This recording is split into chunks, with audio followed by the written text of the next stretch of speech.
যা নির্দেশ করেছেন আমি মনে করি এগুলোই করণীয়। আমরা পোস্ট ট্রুথ যুগে বসবাস করছি, সত্যোত্তর কালে বসবাস করছি। এই যুগের অনেক চ্যালেঞ্জের মধ্যে একটা বড় চ্যালেঞ্জ হচ্ছে অপতথ্য।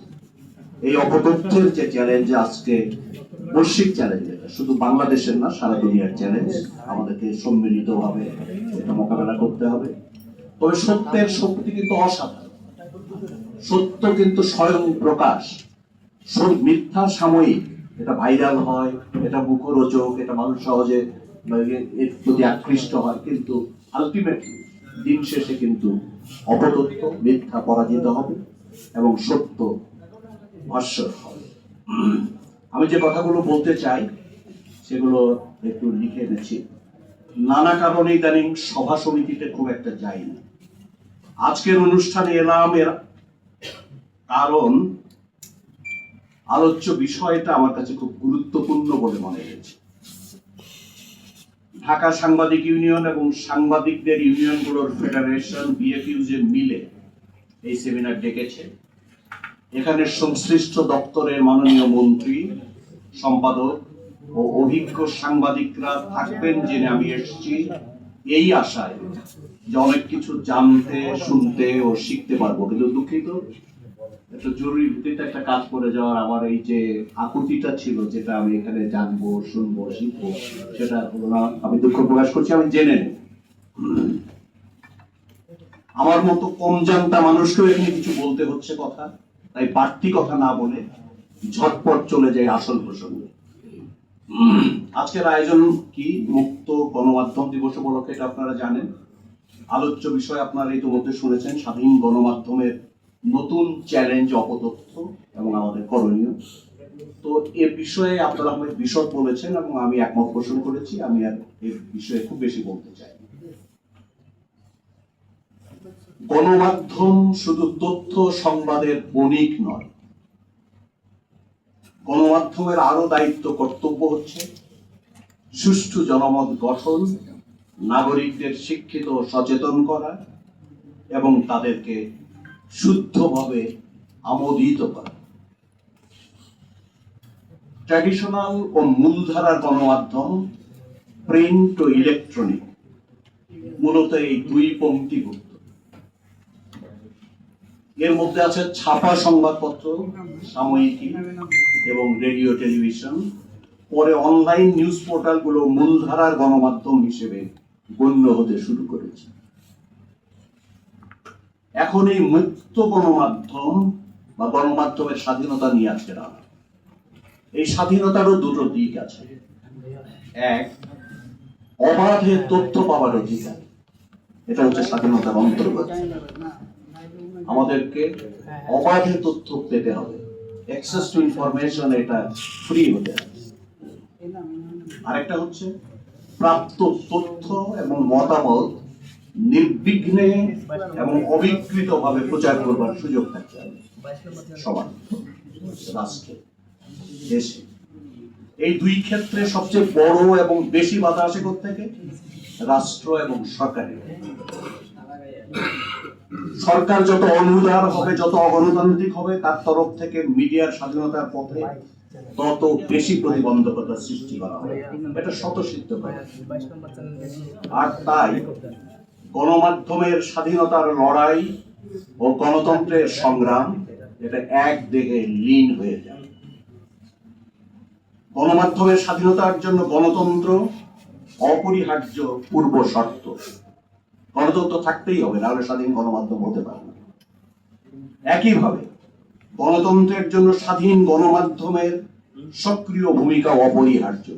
গণতন্ত্রকে টিকতে হলে, থাকতে হলে, গতিশীল করতে হলে, বিকাশমান করতে হলে স্বাধীন গণমাধ্যম লাগবে, এটা অপরিহার্য, এটা অপরিহার্য পূর্ব শর্ত, এটা ছাড়া হবে না। এটা কতটা অপরিহার্য তা টমাস জেফারসনের সেই বিখ্যাত উক্তি থেকে বোঝা যায়। ভদ্রলোক ছিলেন আমেরিকান যুক্তরাষ্ট্রের অন্যতম স্থপতি। স্বাধীনতার ঘোষণাপত্রের মুসাবিদা তিনিই করেছিলেন। যুক্তরাষ্ট্রের দ্বিতীয় ভাইস প্রেসিডেন্ট এবং তৃতীয় প্রেসিডেন্ট ছিলেন তিনি। এবং বিশ্বে গণতন্ত্রের পুরোধা যে প্রবক্তা যারা, তাদের একজন টমাস জেফারসন। তার সেই উক্তিটা আমরা সকলেই জানি, আবার আমি এখানে উল্লেখ করছি, where it left to me to decide whether we should have a government without newspaper or newspapers without a government, I should not hesitate a moment to prefer the latter. সরকারবিহীন সংবাদপত্র এবং সংবাদপত্র ছাড়া সরকার, এই দুটোর মধ্যে তিনি বলেছেন যে সরকারবিহীন সংবাদপত্রকেই তিনি প্রেফার করবেন, বেছে নেবেন, কোনো হেজিটেট না করে, এক মুহূর্ত বিলম্ব করবেন, তিনি বেছে নেবেন। সরকার না থাকে কিন্তু সংবাদপত্র থাকতে হবে। এই যে মিডিয়ার গুরুত্বকে সরকারের উপরে স্থান দিয়েছেন, এ থেকে বোঝা যায় আধুনিক দুনিয়ায় মিডিয়া ছাড়া গণতান্ত্রিক সরকার অস্তিত্ব নেই। কাজেই গণতান্ত্রিক সরকারের অবশ্যম্ভাবী কর্তব্য হচ্ছে মিডিয়ার স্বাধীনতা নিশ্চিত করা। মিডিয়া মানেই কিন্তু স্বাধীন মিডিয়া। পরাধীন মিডিয়া কখনো গণমাধ্যম পদবাচ্য হতে পারে না। ইতিহাস আমাদেরকে মনে করিয়ে দেয় যে আমাদের দেশে মিডিয়ার স্বাধীনতা বারবার মুখ থুবড়ে পড়েছে। গণতন্ত্র যতবার মুখ থুবড়ে পড়েছে, ততবারই মিডিয়ার স্বাধীনতা একই সঙ্গে মুখ থুবড়ে পড়েছে। এই ইতিহাস আমরা জেনেছি, বুঝেছি, শিখেছি, দেখেছি।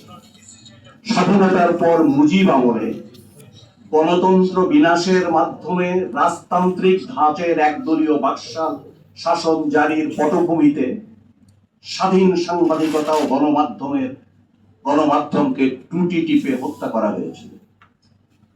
তারপর সেই দুর্বিনীত ক্ষমতার পালাবদল ঘটলে গণমাধ্যম ও বিচার বিভাগের স্বাধীনতা সহ মুজিবের হাতে কেড়ে নেওয়া সব অধিকার সামরিক ফরমান জারি করে ফেরত দিতে হয়েছিল।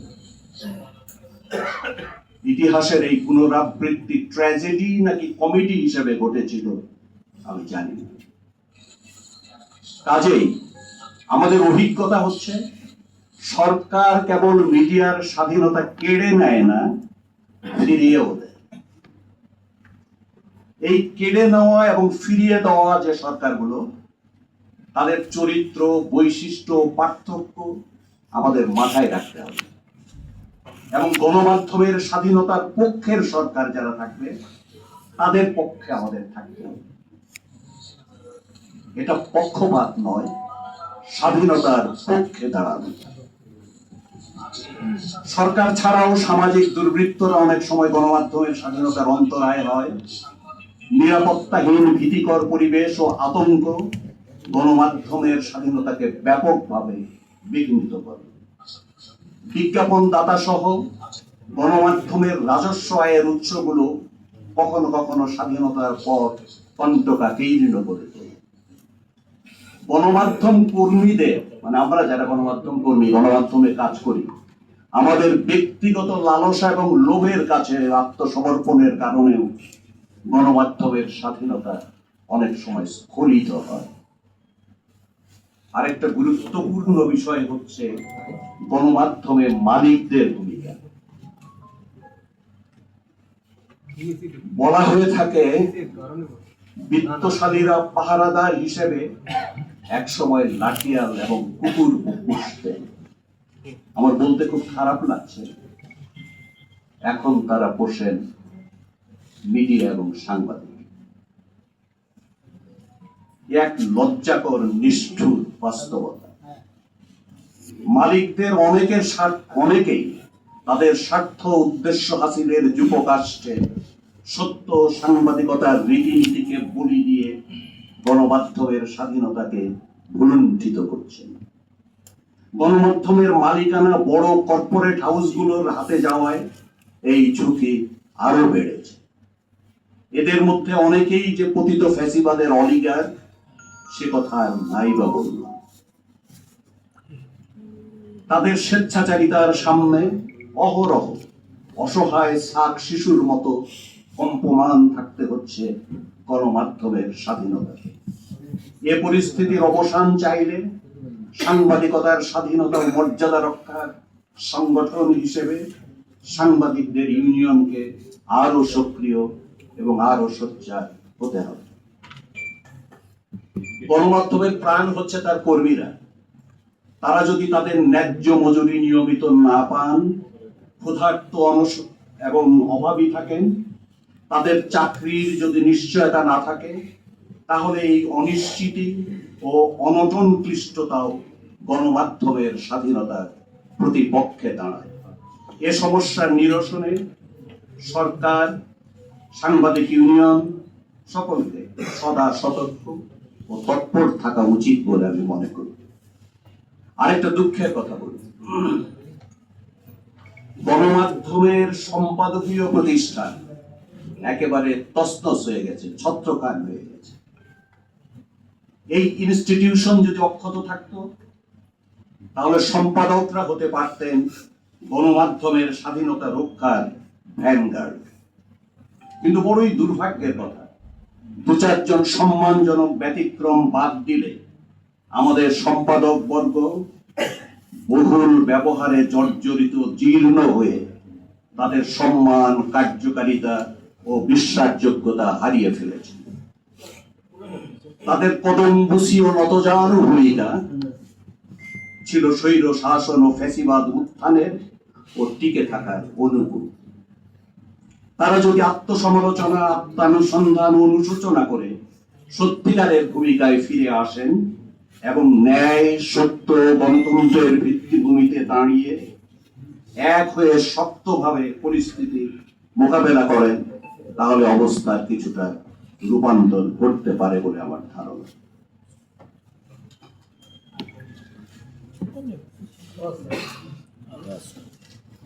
আজকের আলোচনার বিষয়বস্তুতে অপতথ্যকে গণমাধ্যমের স্বাধীনতার বিরুদ্ধে নতুন চ্যালেঞ্জ হিসেবে তুলে ধরা হয়েছে। আমি এর সঙ্গে সম্পূর্ণ একমত। মিডিয়ার হবার কথা নির্ভুল তথ্যের যোগানদাতা। মিডিয়া সঠিক তথ্য নাগরিকদের জানাবে এবং বিভ্রান্তি দূর করবে। বিকৃত, মিথ্যা, ভিত্তিহীন তথ্য প্রচারের কোনো অধিকার তার নেই। ভুল করে ফেললে দ্রুততা শুধরাতে হবে। মূলধারার সংবাদপত্র আইনের আওতাধীন। শুধু সংবাদপত্র না, মূলধারার যত মিডিয়া আছে এগুলো আইনের আওতাধীন।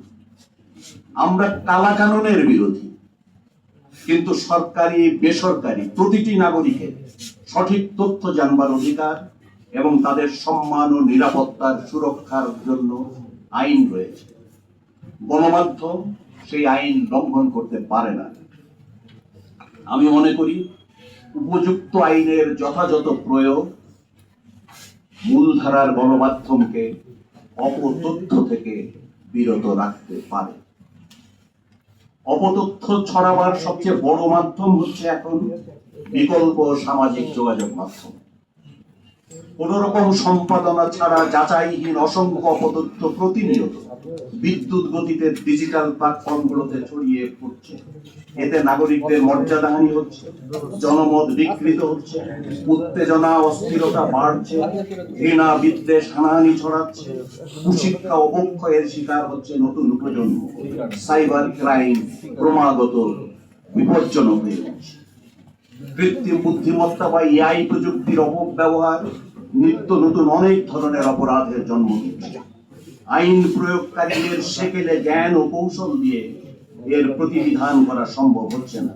এটা কেবল বাংলাদেশের নয়, সারা বিশ্ব এই সমস্যায় আক্রান্ত।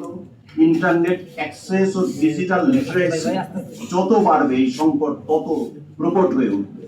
এর প্রতিকারে সরকারকে বৈশ্বিক যোগাযোগ বাড়িয়ে সহযোগিতা পেতে হবে আন্তর্জাতিকভাবে। দেশের সমাজতাত্ত্বিক ও প্রযুক্তিবিদদেরও খুঁজতে হবে পথ নির্দেশ। ডিজিটাল প্ল্যাটফর্মগুলোর কথা বিশেষভাবে উল্লেখ করবার পর আমি বলতে চাই, সকল মাধ্যমে অপতথ্যের সবচেয়ে বড় উৎস হচ্ছে অপরাজনীতি। জনসমাজে যদি সত্য প্রবাহিত থাকে, মানুষ যদি নির্ভুল তথ্য জানতে পারে, তাহলে সঠিক সিদ্ধান্ত নেওয়া তাদের পক্ষে সহজ হয়। কিন্তু অপরাজনীতি জনসাধারণকে বিভ্রান্ত করতে চায়, তাই সে চলমান সময়ের ও ইতিহাসের তথ্যগুলো ক্রমাগত বিকৃত করে প্রচার করতে থাকে। আধা সত্য, মিথ্যা ও গুজব রটিয়ে মানুষকে বিভ্রান্ত করে, সুষ্ঠু জনমত করতে দেয় না। তরুণদের শিক্ষাকে কলুষিত ও মাদকের বিষ ছড়াবার পাশাপাশি অপতথ্যের বিষ বাষ্পে চারিদিকে অন্ধকার করে দিয়ে এই অপরাজনীতির বিস্তার ঘটে। ধীরে ধীরে তারা বিস্তার করে ফ্যাসিবাদের খাবার, মানুষের অধিকার ও গণতন্ত্রের সঙ্গে কেড়ে নেয় গণমাধ্যমের স্বাধীনতা। একই সঙ্গে লোভে টোপে বশীভূত স্থাবক দল খাড়া করে বিস্তার ঘটায় অপসাংবাদিকতা। এই উজ্জটিকায় ফ্যাসিবাদের চারণ ভূমি লালন ভূমি হয়ে দাঁড়ায়। তাই আমার চোখে অপতথ্য, অপরাজনীতি, অপসাংবাদিকতার অবস্থান একই সমতল। অপতথ্যের বিরুদ্ধে লড়তে হলে একই সঙ্গে অপরাজনীতি, অপসাংবাদিকতাকেও মোকাবেলা করতে হবে। সরকারের তথ্য সম্প্রচার মন্ত্রণালয় সেই লড়াই শানিত করার সহায়ক ভূমিকা পালন করবে, এই প্রত্যাশা রেখে আমার কথা শেষ করছি। আমাকে বলতে দেওয়া এবং আমার অনর্থক কথাগুলো শোনার জন্য অজস্র ধন্যবাদ সকলকে। আল্লাহ হাফেজ। সাংবাদিকতার স্বাধীনতা, মর্যাদা ও গণতন্ত্র জিন্দাবাদ।